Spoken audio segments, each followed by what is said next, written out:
Le film commence avec un homme nommé T qui était en train de recoudre la chaussure de son fils, appelé Dicky. Le lendemain, le jeune Dicky va à l'école avec ses vieilles chaussures et salue ses camarades. Cependant, un professeur nommé Kao apparaît et commence à insulter le jeune garçon, le traitant de sale et lui demandant pourquoi il se présente toujours de cette façon. Peu de temps après, une enseignante nommée Yuen prend pitié de Dicky et discute avec lui, lui demandant si elle peut parler à son père. Cependant, Dicky invente plusieurs excuses, disant que sa mère n'est plus de ce monde et que son père est toujours occupé avec plusieurs emplois. Malgré tout, l'enseignante essaie d'insister, mais Dicky affirme qu'il n'y a aucune possibilité d'une rencontre entre eux. Plus tard, en classe, chaque élève dit ce qu'il veut devenir plus tard et Dicky dit qu'il veut être pauvre. En entendant cela, tout le monde rit, mais le jeune garçon explique qu'il souhaite cela parce que son père disait que, même s'ils étaient pauvres et humbles, ils seraient tout de même respectés. Pendant la récréation, Dicky voit plusieurs élèves rassemblés en train de parler d'un robot appelé CJ1, disant qu'il était très étrange. Curieux, Dicky demande la permission à l'un des élèves de toucher le robot, mais il finit par être poussé.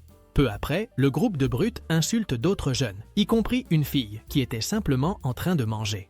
Agacée, la jeune fille commence à pleurer et s'enfuit de la cantine. Après cela, Dicky leur demande d'arrêter de harceler les autres et après avoir été insulté par le groupe, il reste seul dans la cour. Soudain, la jeune fille réapparaît et essaie de discuter, mais Dicky devient gêné et commence à s'éloigner. Malgré tout, la jeune fille insiste et parle des chaussures abîmées du garçon. Pendant ce temps, T travaillait sur un chantier, essayant de pousser une brouette en montée. À ce moment-là, le patron de T arrive et le licencie, disant qu'ils n'ont plus besoin de lui. Inquiet, T supplie qu'on lui accorde une chance de plus, expliquant qu'il doit acheter un ventilateur pour la maison à cause de la chaleur et qu'il aimerait en offrir un à son fils. Cependant, le patron affirme qu'il en a déjà fait beaucoup depuis que la femme de T a quitté ce monde et pour aggraver la situation, il critique son fils parce qu'il veut le mettre dans une bonne école sans en avoir les moyens. Agacé, T répond qu'il veut simplement un avenir digne pour Dicky. Ensuite, T insiste un peu plus et, heureusement, le patron lui accorde une nouvelle chance. Plus tard, dans la soirée, T demande à son fils de se retourner car il a une surprise et, tout excité, le jeune garçon obéit. Après cela, T place le ventilateur près de la tête du lit, ce qui rend Dicky très heureux. Mais en l'allumant, ils se rendent compte que l'appareil ne fonctionne pas bien. Plus tard, ils dînent à la maison et, pendant le repas, Dicky élimine des cafards sur le mur, ce qui agace T car ce n'était pas encore le moment pour ça. Ensuite, ils s'amusent à jouer sur le lit et à chasser les cafards dans la cuisine, et après cela, ils finissent par s'endormir même sans ventilateur. Le lendemain, les deux sortent de la maison et regardent des dessins animés à la télévision du centre commercial. Cependant, la diffusion est interrompue par un reportage soudain. Lors de l'interview, le journaliste demande à un voisin s'il a vu un vaisseau spatial supposé pendant la nuit. Et celui-ci décrit alors le bruit fort qu'il a entendu. Ensuite, le journaliste demande plus de détails, mais le voisin ne montre qu'une photo. En voyant le reportage, T n'y croit pas et pense que tout cela est absurde. Aussitôt, T regarde sur le côté et, ne voyant pas son fils, il s'inquiète et commence à courir dans le centre commercial. En passant devant un magasin de jouets, T trouve le jeune garçon en train de jouer avec un CJ1 et l'entend dire que tout le monde à l'école a un robot. Cependant, le père lui ordonne de le remettre dans la vitrine, car ils n'ont pas d'argent pour l'acheter. Agacé, Dicky insiste en disant à son père qu'il ne demandera plus jamais rien s'il lui achète le robot, mais T refuse quand même. Sans autre choix, Dicky remet le robot dans la vitrine et, frustré, il commence à courir. Rapidement, T part à sa poursuite et, peu de temps après, il le retrouve aux côtés de la professeure Yuen. À ce moment-là, la professeure parle avec T, lui suggérant qu'ils se rencontrent un jour pour discuter de l'éducation du jeune garçon. Avant de partir, la professeure s'entretient avec Dicky et lui demande d'obéir à son père. Plus tard, dans la nuit, T se rend à une décharge car il voulait offrir un cadeau à son fils, mais il ne trouve qu'un téléviseur. Soudain, quelque chose d'étrange se produit et T voit un vaisseau spatial sortir de la décharge et s'envoler vers l'horizon, laissant derrière lui un objet mystérieux. En rentrant à la maison, T essaie de surprendre Dicky en lui disant qu'il a quelque chose de mieux que le CJ1, mais le jeune garçon l'ignore. C'est pourquoi T s'en va, mais il laisse la surprise sur la fenêtre. Curieux, Dicky court voir ce que c'est et aperçoit une boule verte suspendue. Ressentant plus de joie, Dicky commence à lancer la boule contre le mur et s'amuse beaucoup. Le lendemain, Dicky rencontre une camarade et, tout excité, lui montre la boule verte. Mais la jeune fille ne s'y intéresse pas et s'en va. Tout de suite après, le groupe de brutes arrive et se moque de la boule verte de Dicky. Irrité, le jeune homme les affronte, mais il le regrette vite, car un élève plus fort apparaît et le projette loin de l'école. Plus tard, dans la nuit, T arrive et remarque que Dicky a des blessures. Inquiet, T lui demande ce qui s'est passé et Dicky répond qu'il s'est battu à l'école parce qu'on s'est moqué de sa boule verte. Après cela, Dicky commence à jouer avec la boule et soudain, celle-ci se met à bouger toute seule et plusieurs épines lui poussent. Effrayé, Dicky lance la boule au loin et essaie de raconter à son père ce qui s'est passé, mais celui-ci ne le croit pas. À ce moment-là, Dicky regarde à l'intérieur d'une armoire proche et y voit une créature. C'est pourquoi le jeune homme essaie d'attirer l'attention de son père, mais, agacé, T l'enferme à l'intérieur. Encore plus effrayé, le jeune se couvre le visage pour ne pas être attaqué, mais en regardant autour de lui, il aperçoit la créature, qui était un extraterrestre. Aussitôt, l'extraterrestre active un projecteur qui crée une illusion et fait croire à Dicky qu'il se trouve dans l'espace. De retour à la réalité, le jeune découvre que l'extraterrestre est adorable et décide de le cacher à son père, qui ouvre la porte de l'armoire et l'informe qu'il part travailler. Après le départ de T, Dicky saisit l'occasion et interagit avec l'extraterrestre en lui posant de nombreuses questions, mais il n'obtient aucune réponse. Aussitôt, Dicky le caresse, s'amuse et pense qu'il s'agit d'un chien extraterrestre, lui donnant le nom de CJ7. Soudain, CJ7 aperçoit une assiette remplie de pommes pourries et, grâce à ses pouvoirs, les rend à nouveau fraîches, ce qui impressionne beaucoup le jeune garçon. Le lendemain, Dicky entre dans une ruelle et tombe sur un chien enragé qui l'embêtait. À ce moment-là, Dicky demande à l'extraterrestre de prouver qu'il vient d'un autre monde et de vaincre le chien furieux.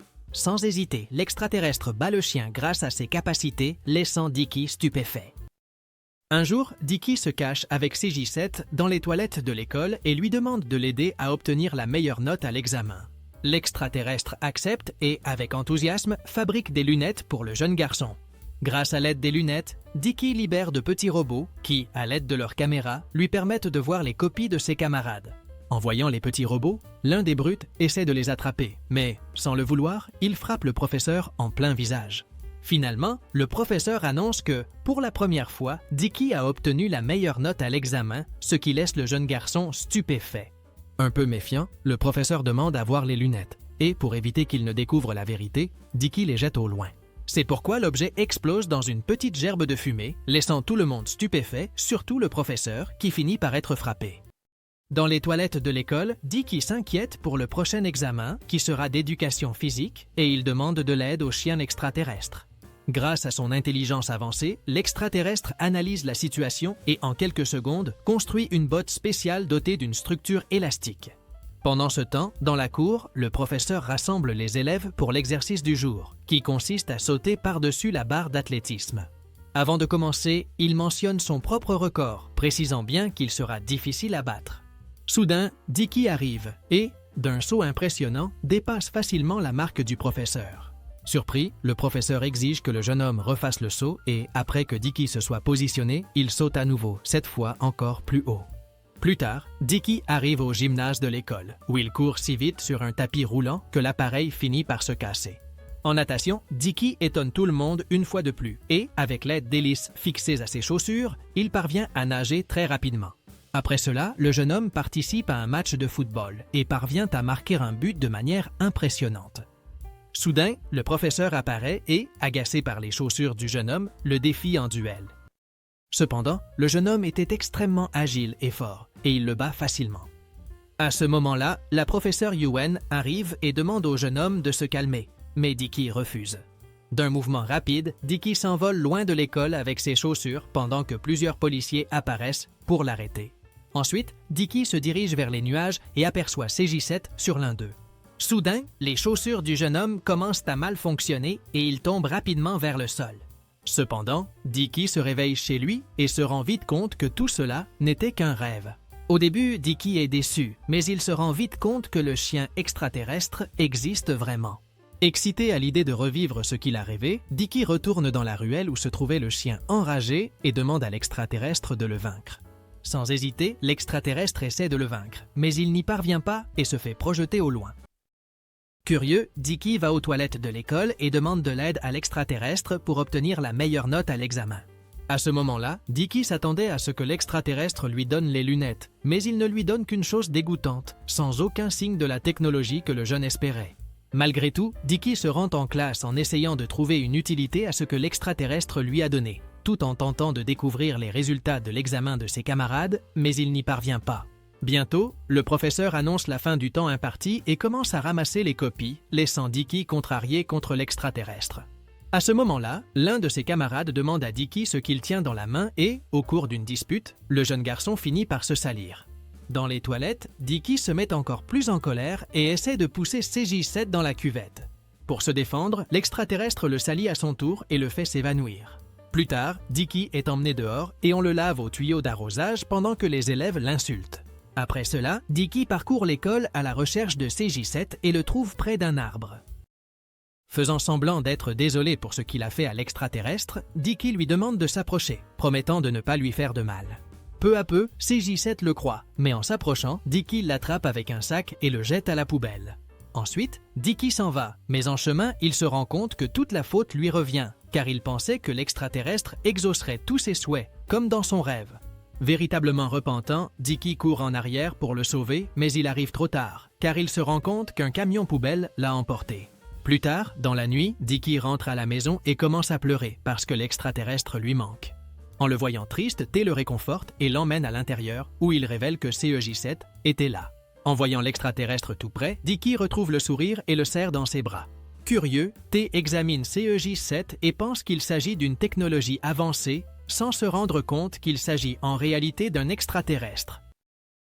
Au petit matin, T et Dicky dorment ensemble dans un lit étroit et commencent à avoir chaud. En voyant cela, l'extraterrestre décide de les aider et, grâce à ses pouvoirs, répare le ventilateur, ce qui soulage les deux. Cependant, en faisant cela, l'extraterrestre s'affaiblit et finit par s'endormir. Le lendemain, T se montre curieux et essaie de comprendre comment le ventilateur s'est remis à fonctionner. À ce moment-là, Dicky arrive et, avant d'aller à l'école, remet le test à son père, le laissant impressionné, car il avait obtenu la note maximale. Ensuite, Dicky part à l'école avec CEJ7 et, en passant près de quelques brutes, il demande à l'extraterrestre de se cacher, mais il était déjà trop tard. À cet instant, les brutes exigent de savoir ce que Dicky transporte dans son sac à dos et le jeune homme essaie de s'éloigner, mais, de façon inattendue, l'un d'eux l'attrape. Après cela, les brutes ouvrent le sac à dos de Dicky et découvrent l'extraterrestre. Inquiet, CEJ7 commence à courir, mais tout le monde se lance à sa poursuite. À un certain moment, l'un des brutes l'attrape et reste stupéfait devant la créature, suggérant de l'ouvrir pour voir ce qu'il y a à l'intérieur. Son camarade prend alors une boîte à outils et tous deux commencent à utiliser des objets pointus, mais ils n'arrivent à rien lui faire. Pendant ce temps, Dicky pleure et les supplie de ne pas attaquer l'extraterrestre. Avec courage, Dicky leur saute dessus, permettant à CEJ7 de s'échapper. Irrité, Dicky attrape la brute et tente de l'attaquer, mais à ce moment-là, un autre élève encore plus grand l'arrête. Alors que l'élève le plus grand s'apprête à frapper Dicky, l'élève amoureuse de lui apparaît et le protège. En la voyant, tout le monde pense qu'elle est sans défense, mais elle les surprend en repoussant l'élève le plus grand avec force. Furieux, l'élève le plus grand lui lance un réservoir d'eau, mais elle l'arrête facilement et le détruit. Finalement, la bagarre s'intensifie et l'élève le plus grand court pour l'attaquer à nouveau, mais elle l'arrête. Après cela, elle s'approche de Dicky et lui demande s'il va bien. À ce moment-là, le professeur K.O. arrive en exigeant des explications et met tout le monde en retenue dans la cour. Une fois la situation calmée, CEJ7 sort d'entre les plantes et court vers Dicky. En le voyant, les brutes sont curieuses et demandent ce que c'est, mais le jeune homme répond qu'il ne peut pas expliquer et les remercie de ne rien avoir dit au professeur. Pendant ce temps, T marche fièrement sur son lieu de travail et montre à tout le monde la note maximale obtenue par son fils à l'examen. Cependant, le patron de T se montre méfiant et, en regardant l'épreuve, révèle que Dicky a falsifié la note. De retour à la maison, T confronte Dicky et lui demande pourquoi il a falsifié la note de l'examen. Sans autre choix, le jeune homme révèle la vérité, admettant qu'il voulait simplement voir son père fier de lui. Malgré tout, T se fâche et attrape aussitôt le sac à dos où se trouvait CEJ7, interdisant à son fils de le garder. Dicky devient triste et T lui dit qu'il ne pourra le récupérer que s'il obtient une meilleure note au prochain examen. C'est pourquoi, plus tard, Dicky passe l'examen avec calme et attention, déterminé à revoir CEJ7. Finalement, T retourne au travail et monte jusqu'à la partie la plus haute du chantier. Alors qu'il inspectait les lieux, une bonbonne de gaz tombe d'en haut, tirant une corde attachée au pied de T. Ainsi, T est entraîné hors de la structure. Pour se sauver, il s'agrippe à 2 barres, mais il ne tient pas et finit par tomber. Avant d'atteindre le sol, T s'agrippe à un tissu vert et, en le voyant, plusieurs ouvriers essaient de l'aider. Cependant, le tissu finit par se déchirer et T tombe au sol. Pendant ce temps, Dicky termine l'examen, le remet au professeur et attend le résultat avec anxiété. Peu après, le professeur exprime sa surprise face à la performance de Dicky, qui obtient une note de 6,5 et le jeune homme se réjouit, car c'était suffisant pour impressionner son père. Soudain, la professeure entre dans la salle, car elle a appris ce qui est arrivé au père du jeune homme.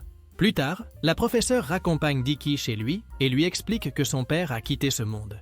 En entendant cela, Dicky refuse de l'accepter et chasse immédiatement la professeure. Après cela, Dicky s'allonge sur le lit et demande à son père de revenir le lendemain. Pendant ce temps, CEJ7 voit le corps de T et décide d'utiliser ses pouvoirs pour tenter de le ramener à la vie et rendre Dicky heureux. C'est pourquoi l'extraterrestre ne se soucie pas du risque et libère toute son énergie, s'affaiblissant de plus en plus au cours du processus. Le lendemain matin, Dicky se réveille et trouve son père en vie.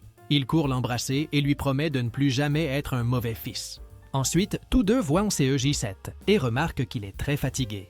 Curieux, Dicky demande ce qui s'est passé, mais comme l'extraterrestre ne parle pas, il n'a aucune idée qu'il a utilisé toute son énergie pour sauver la vie de T. À ce moment-là, la pierre qui se trouvait sur l'antenne de l'extraterrestre se désintègre et redevient peu à peu un simple objet, ce qui attriste Dicky. En hommage, Dicky décide de l'utiliser comme collier et, chaque jour, il espère le revoir pour pouvoir s'amuser à nouveau ensemble. Cependant, l'extraterrestre montre encore qu'il est vivant d'une certaine manière, encourageant Dicky à étudier et à avoir un bel avenir. Dans la scène finale, un jour, un vaisseau extraterrestre traverse le ciel. Curieux, Dicky sort de l'enceinte de l'école et, en regardant de plus près, il voit plusieurs CEJ7 sortir du vaisseau. Avec cela, Dicky est surpris de se rendre compte que CEJ7 avait des milliers d'amis, et c'est ainsi que le film se termine. Si cette vidéo t'a plu, n'oublie pas de t'abonner à la chaîne, de mettre un like et profitant pour découvrir d'autres résumés incroyables qui sont disponibles pour toi. Je vous dis au revoir pour l'instant et on se retrouve dans la prochaine vidéo.